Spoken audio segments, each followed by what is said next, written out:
It's the Happy Families podcast. It's the podcast for the time-poor parent who just wants answers now.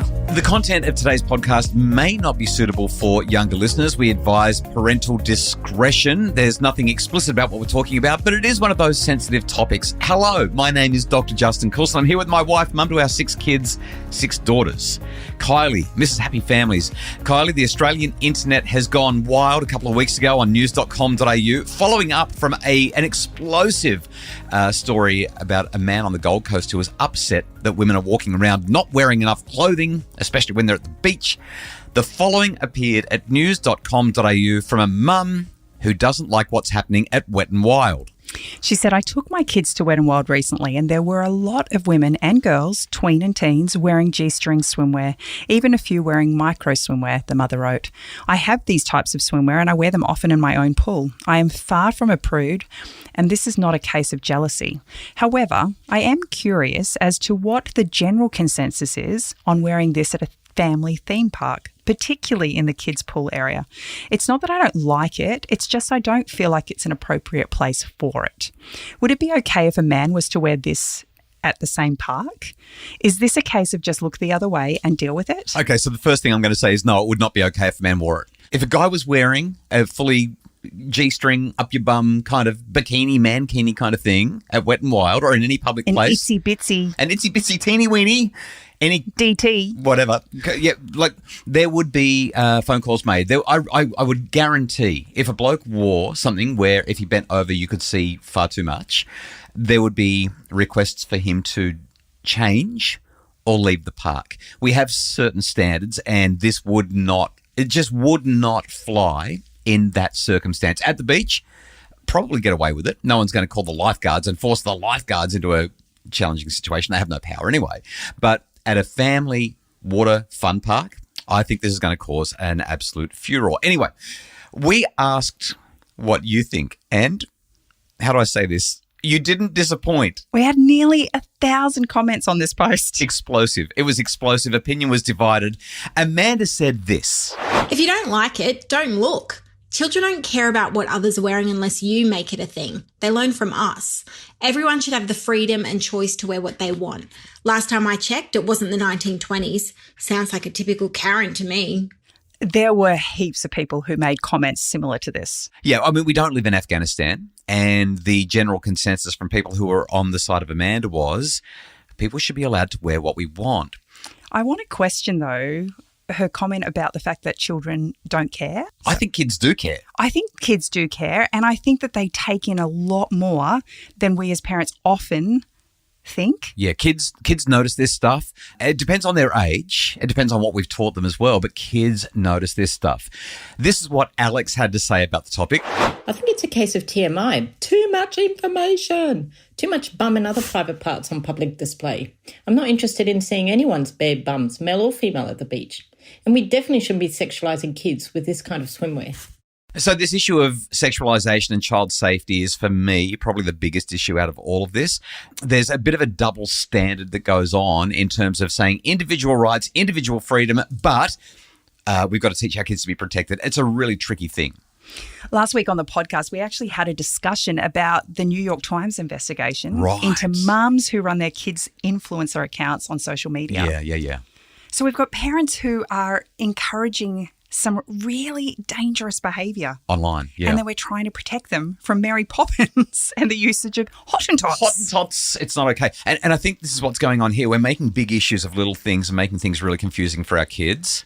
There's the issue of body safety and whatever's covered by your swimwear, that's not for people to look at or touch or make comments about. And yet swimwear's getting smaller and smaller, and those spaces that aren't for looking at or touching or talking about are becoming, it's a really mixed message for our kids. Amanda said this. My kids have recently had Kids Raw attend their school and run sessions run by former police officers on child safety and the prevention and disclosing of sexual abuse. The parents and the carers had a separate session. And the very definition Raw used to help small children understand what private parts are is the parts of our body that we cover up when we go swimming. It's a confusing message for them then when children go out and see many of these body parts on display. So some people are saying it's up to us to not see it as sexual. It's just our body. It's just flesh. It's just humanity. If we were to live in Europe, the Europeans go nude or topless all the time. Right. And then there's the overt sexualization. But here's the thing. We're not in Europe, nor are we talking about a nude beach here. We're talking about Wet and Wild. We're talking about a family theme park where little kids and big kids and, well, anyone's there. I think with anything like this, context really matters. It's like coarse language and swearing. Right. We're not swearers. And there are just some places where it's not acceptable behaviour. It's kind of like the swimwear. There are some places where I think we need to cover up. Yeah, the environment matters. It's about being mindful and considerate of who's around and what we're saying. Another Amanda, lots of Amandas. We've got another Amanda who told us this. I think we've become so self-promoting as a society that the whole idea of my body, my choice has become an excuse to think of our own rights and entitlement to do what we want without thinking of others. If it makes others uncomfortable and it's clearly a family-friendly venue, surely it won't be that big a deal to just put a little more on. So I like this idea of it. It's just not that big of a deal. Why are we pushing the individual rights? Be considerate of people around you. Here's what Karina had to say. 1 piece, 2 piece, with skirts and shorts, plus sized and bikinis all have a place at a family water park. Micro G-string bikinis do not. They are not fit for purpose.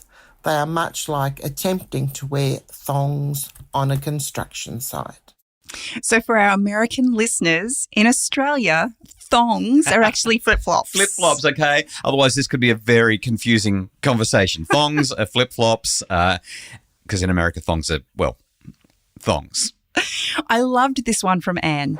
I'd be more worried about getting friction burn on my bum cheeks and not being able to slide as easily. I really like that. That's very funny. But a lot of people kind of just took the sensible route. You're going to get sunburn. Like, just cover up. Look, I know we're being a little bit lighthearted about this, but in all seriousness, there's actually a really dark side to this. And my worry is about predators, and so many of you shared the same. Jessica raised it this way. I have big concerns with predators literally everywhere. Is photography banned in these places? I know it isn't in all of them, because there's also the concern of people photographing children and posting it God knows where for predators to run with. Yeah, public places generally can create feelings of unsafety. Let's bring it back a little bit to some other comments that came through. We've got this one from Kyla, and then we're going to go straight into Clarissa. At the end of the day, I can't control what other people wear. What I can control is how I talk about others, how I teach my kids to respect others and their bodies, how to love their own bodies, and ultimately to choose what they feel is best for them, and not to dress because someone else thinks they need to cover it. I personally don't know why a piece of lingerie that's a personal item became outdoor swimwear, and for children too. If you can't wear skimpy stuff at the gym where children are not permitted, why are they allowed into a children's park? Wet and Wild theme parks should have their own rule regarding appropriate swimwear. Clarissa's comment really resonates with me. I was taking our daughter to her swimming lessons the other day at our local swimming pool, and I don't even know why, but they had a sign up that really grabbed my attention this time, talking about what was appropriate swimwear. They literally had diagrams for each of the things that were appropriate for wearing in their swimming pool and things that were not. It was things like a leotard. You couldn't wear a leotard. You couldn't wear bike pants. You couldn't wear T-shirts. Like, they were very, very clear about what was appropriate and what was not. So it wouldn't be hard for Wet and Wild to do that. Here are our dress standards. I wonder what they won't. And what I find really interesting is in a country that is renowned for significant numbers in skin cancer cases, that we wouldn't actually be taking responsibility and helping others to do the right thing. Yeah, at the same time, you don't want to be a nanny state and tell everybody that they have to cover up. Like, people can make their own decisions, and if you're going to get sunburnt, that's on you. I feel like this is a kind of, if everybody's doing it, kind of scenario. Yeah, it's a cultural thing. Without question, it's a cultural thing. I don't think, though, that sunburn is the issue. What I do think is places all over the country have standards for dress, and it wouldn't be hard for Wet and Wild to do that based on the fact that it's a family-friendly venue. You've got 1 and 2 and 3 and 4 and 5-year-olds, and you've got older kids as well, not to mention the adults that are there. It doesn't strike me as unreasonable to do this. What's your final position on this, Kylie? Are these kinds of micro bikinis appropriate at all, and certainly at Wet n Wild? Look, I don't have an opinion one way or not in relation to whether they're appropriate or not. Right. Adults can do what adults want to do, but I think that there should be a social etiquette around when and where you might wear them. And a family fun theme park? Maybe not. Not so much. So here's where I land on this. I'm not going to start, as you have said, I'm not going to start telling adults what they can and can't wear, but I am going to say stop wearing it at family-friendly places. It's just not appropriate. The beach, fill your boots, do your thing. The family water park, just no. Don't do it. And here's why. It's confusing for kids. We teach them about privacy, and then this public display contradicts this. And while I'm never, ever, ever, ever going to agree with victim blaming, there is no doubt at all that it encourages voyeurism and predation in some parts of the population. Now, I know that's not a politically correct thing to say, and I know that sometimes simply being a living, breathing woman does that. The issue on that is definitely with the predator. We've got some challenges in society around this. But I also know this. There are some things that increase discomfort and increase risk.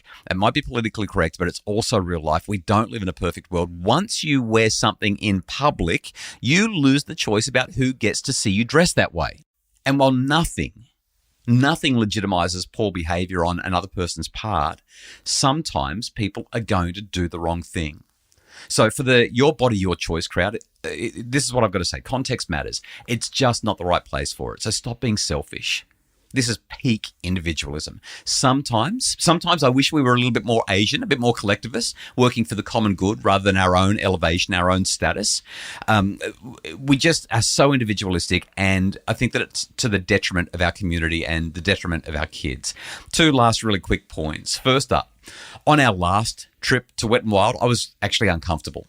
Okay, so I'm there with our daughters, and they're surrounded by it, but also as a married middle-aged man who's also a red-blooded middle-aged man, there were many times where I struggled to know where to look. I'm standing on the stairs and I look up, and if I get caught looking where I'm looking, it's not a good look, but I didn't mean to look there, and it's there, if that makes sense. Lauren said this on the Facebook page. She said, and I quote, "It's quite uncomfortable when you're standing on the stairs lining up for a ride and you have a bare bottom in your face from the person in the line in front of you. Not something I really want to look at while I'm waiting in line with my 2 children and husband." So, like I said, a couple of times on the stairs, it's awkward. You're down lower, you look the wrong way at the wrong time, and it's just not a good look when a guy my age is looking there, if you know what I mean, even when it's unintentional.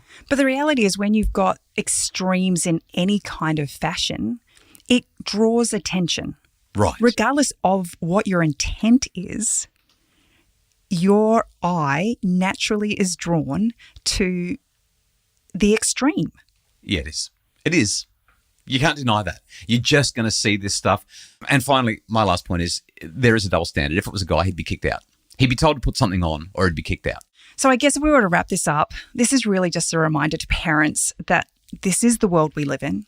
We don't get to decide what other people do. And often we don't even get to decide what our kids are exposed to, because what do? Bubble them up, and we don't go to the theme park because of what we might be exposed to. And so I think the conversations we need to be having with our children are around being considerate of other people, being respectful of them, teaching them social etiquette and what that is about. It's not about forsaking themselves, but it's about acknowledging that there's certain places where it's appropriate to wear things and certain places where it's not. Yeah, I mean, you don't wear this down to Coles or Woolies or Aldi when you're doing the groceries. It's not the right context. You don't wear thongs on a construction site. I actually just read the other day For on one of the news friends. one of the news sites that a model was recently arrested because she went on her morning walk topless. Context is everything. Context is everything. The Happy Families podcast is produced by Justin Rulon from Bridge Media. Craig Bruce is our executive producer. We really appreciate your voice in this discussion. Hey, we hope that you loved it. We hope that it made you rethink, or maybe you hate us now. I'm fine with that as well. I mean, everyone's got their opinions. We can still be friends, even if you don't like our opinion on this one. If you have more to say, jump onto Facebook and join the conversation there. at Facebook, Dr. Justin Coulson's Happy Families.